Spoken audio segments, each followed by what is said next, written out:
지난 방송에서 제가 그 축구협회가 행정소송을 제기했다는 얘기를 했죠. 집행정지 신청도 함께 제기를 했었고, 그 다음에 법원이 직권으로 임시로 그 집행정지를 임시로 결정을 내린 이번 달 21일까지 내렸다는 건 제가 그 뉴스도 보여드렸습니다. 그런데 지금 이 행정소송, 축구협회가 제기한 행정소송과 관련해서 중요한 이슈가 제기가 됐습니다. 이게 뭐냐면, 제가 오늘 아까 제 유튜브 채널 커뮤니티, 그러니까 게시물, 거기서 제가 글을 쓴 건데, 지금 화면에 보이는 것처럼 축구협회가 문체부의 특정 감사 결과 통보, 그 다음에 조치 요구에 대해서 그 취소를 구하는 행정소송, 그 다음에 집행정지 신청을 했는데,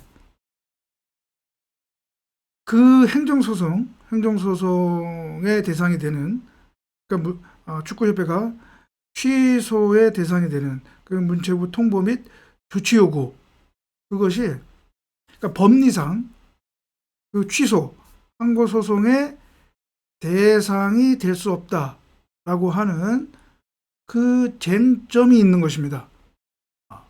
그래서 만약에 이걸 이제 법리적으로 제가 조금 이따가 좀 아주 최대한 쉽게 풀어서 설명을 할 텐데, 만약에 항고소송, 행정소송, 이 취소 소송의 대상이 되지 않는다라고 하면 축협이 제기한 이 행정소송은 각하가 됩니다. 각하가 될 수밖에 없어요. 법리상. 그렇습니다. 그러면 당연히 집행정지 신청도 마찬가지고요. 이제 기각이 되겠죠. 이런 지금 문제가, 이런 쟁점이 지금 있단 말이죠. 그래서 제가 글을 올리고 나서 때마침 이 KBS에서도 이 관련된 기사를 내보냈더라고요. 그게 뭐냐면, 여기 나오죠. 축구협회 문체부 행정소송의 최대 쟁점, 소송 불성립이지 아니냐. 바로 어제 신문이 있었는데요. 신문이 있었는데, 여기 나오죠. 집행정지 신문이 있었습니다. 서울행정법원에서 신문이 있었는데, 여기서 문체부 대리인 측에서 이 문책 요구하는 거 있지 않습니까? 그 문책 요구에 따라서 징계를 내려야 할, 그러니까 정몽규 회장 등에 대해서 징계를 내려야 할 주체는 축구협회, 축협 공정이지 문체부가 아니다. 그래서 이건 소송이 성립될 수 없다, 이제 그런 주장을 했다는 것이에요. 그래서 거기에 대해서 축구협회 대리인단이 약간 좀 당황을 했다라고 하는 그 내용이거든요. 그러니까 이게 무슨 얘기냐면 이렇습니다. 제가 양쪽의 소송 서류를 보지는 못해서 좀 그렇지만, 그러나 경험상, 그리고 이 사건 내용상 제가 파악하기로는 그게 맞을 겁니다. 뭐냐면, 문체부가 소송을 제기한 그 이유는 뭐냐면, 그러니까 축구협회가 취소 소송을 제기한 이유는 뭐냐면, 문체부가 특정 감사했고, 그 감사 결과에 따라서 통보를 했고, 축구협회, 그다음에 정봉규 회장 등에 대해서 중징계, 자격정지 이상의 중징계를 요구했단 말이죠. 그렇죠? 예. 근데 축구협회가 이 행정소송을 제기하는 이유는 그 통보와 문책 요구에 따라서 이 정봉규 회장 등에 대한 징계를 그러면 내려야 되는데, 우리는 그 징계 요구가 부당하다고 생각하니까 이거의 취소를 구하고, 그 다음에 집행정지 신청을 구했단 말이죠. 그 징계를 받을 위험이 있다는 거죠. 그러니까. 근데 문체부 입장은 뭐냐면, 그 징계를 내릴 주체는 너희 축구협회 공정이지 우리가 문체부가 징계를 내린 게 아니다. 그러니까 그 징계를 받을 위험성이 있다고 해서 문체부를 상대로 해서 소송을 제기하는 것은 그거는 맞지 않는다라는 얘기예요. 그럼 조금 이해 가셨죠? 근데 이게 법리적으로는 어떤 그 쟁점이냐면 바로 행정소송에서의 그 행정소송 이제 항고소송이라고도 하는데 그냥 행정소송이라고 할게요. 또 항고소송하면 여러분들이 또 헷갈리니까 행정소송의 대상 적격의 문제이거든요. 그러니까 대상 적격 그러니까 뭐냐 그 대상이 뭐냐는 거죠. 행정소송에서 다투는 그 대상이 보통 이걸 우리가 처분성이라고 하거든요. 처분 그러니까 이런 취소 소송과 같은 행정소송은 행정기관 행정청의 처분을 취소해달라라고 하는 그 행정소송이란 말이죠. 그러면 여기서 중요한 건 뭐냐? 그럼 이 처분, 과연 처분에 해당하느냐? 이것이 소의 적법 요건에 해당하는 거거든요. 그러니까 행정청이 무엇을 뭘 하라라고 이렇게 권고하거나 요구했다고 해서 그것이 바로 행정소송의 대상이 되는 건 아닙니다. 그러니까 처분이라고 하는 이 처분으로서 법적으로 처분으로서 인정이 되어야 돼요. 근데 이때 이 처분이라는 것은 뭐냐면 몇 개의 그 요건이 있는데 그중에서 중요한 것이 바로 법 집행이다.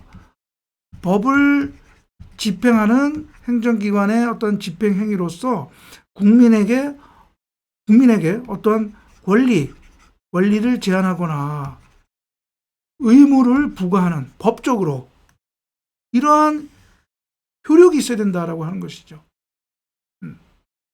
그리고 다른 이것을 다툴 만한 어떤 구제 절차가 없는 경우에 그런 경우에 어떤 행정청이 뭘 요구할 때 그것을 처분이라고 할 수 있고 이것이 행정소송의 대상이 될 수 있다라고 하는 것이죠. 그래서 이런 행정소송이 대상이 되지 않는다라고 하면 그 소송, 그 소는 각하가 됩니다. 각하. 따지지도 않는다는 얘기죠. 본안에 가지도 않는다는 얘기죠. 그럼 이해 가시죠?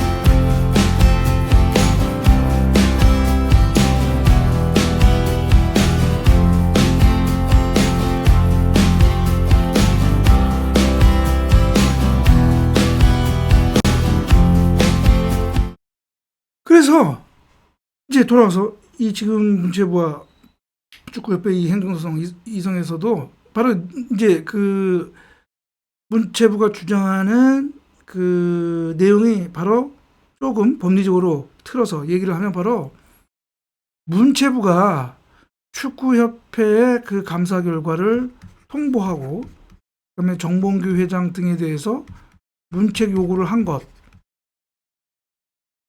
이거에 따라서 법적으로는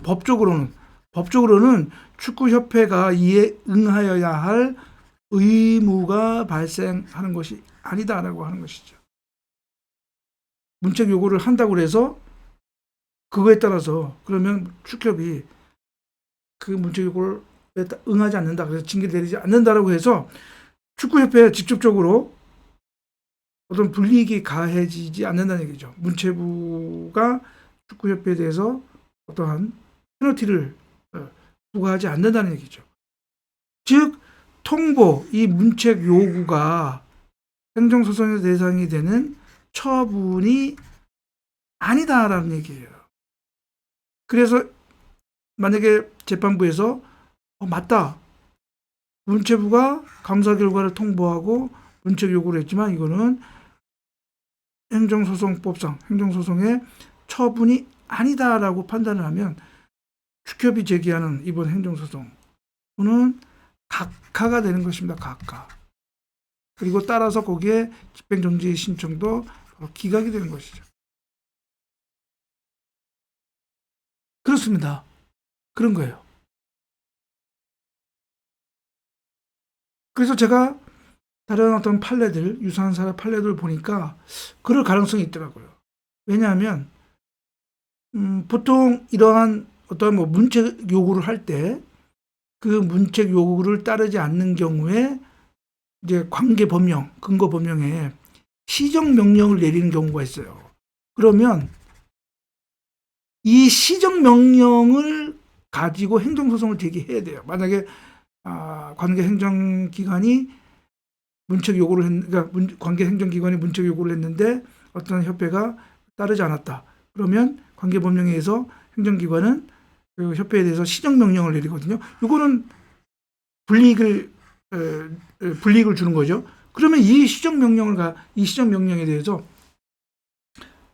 행정소송을 제기할 수가 있는 것이죠.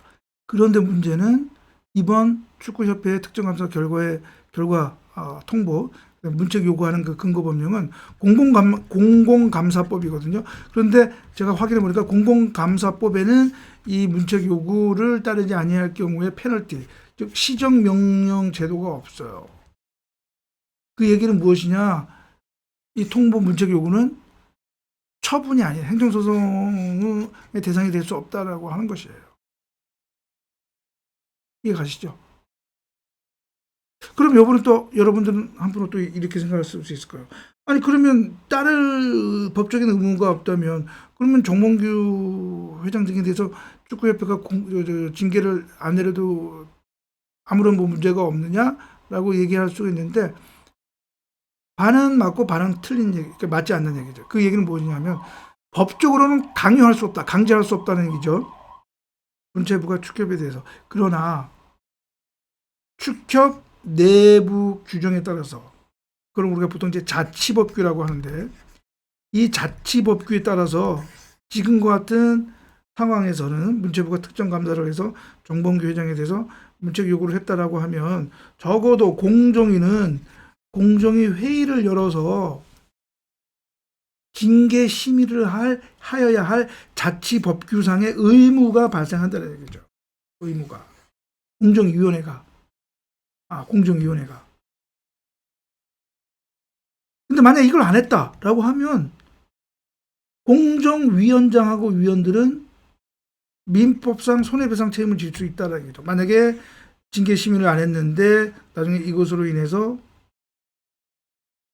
뭐 정봉규 회장이 당선됐지만 나중에 정봉규 회장이 그것으로 인해서 사퇴가 된다. 당연 사퇴가 된다. 나중에 뭐 징계를 받아서. 그러면 그 당시에 이 공정위원회 위원장은 민법상 책임을 질 수 있다고 한 것입니다. 그런 자치법규상의 의무는 발생할 수 있다라고 하는 것이죠. 따라서 제가 보기에는 아마 그러면 조만간 바로 아마 그쵸, 행정소송 본안은 아직 변론을 열지가 않아서 본안에 대해서는 바로 각하 판결이 나오기는 좀 어려운 거 아닌가 이렇게 생각이 들지만 아무튼 그러나 집행정지에 대해서는 기각이 나올 가능성도 있다라고 하는 것이죠. 그러면은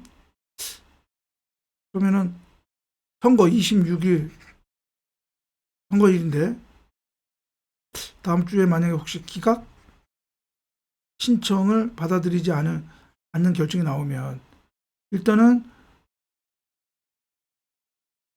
축구협회 공정위원회는 징계 심의를 여는 것이 맞습니다. 행정소송이 제기됐다는 그 이유만으로 제가 지난 방송에서 얘기했죠.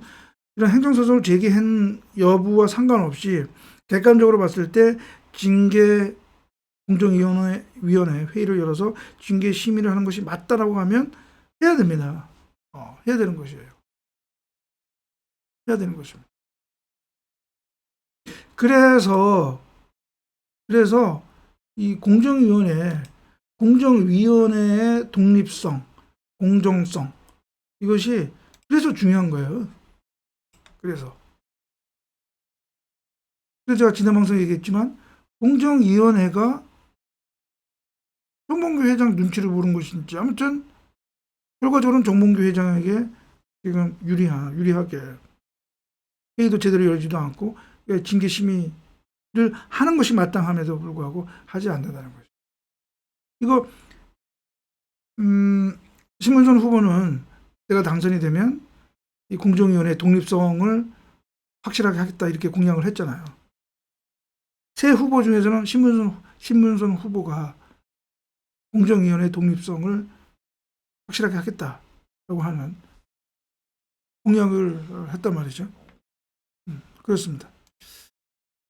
네, 그래서 오늘 방송은 이 축협이 제기한 행정소송에 대해서 각하될 가능성이 있다. 그리고 집행정지 신청도 받아들이지 않을 가능성도 있다라고 하는 거. 그것도 제가 조금 법리적인 쟁점이지만 나름대로 여러분들이 쉽게 이해하기 위해서 제가 좀 풀어서 설명을 했습니다.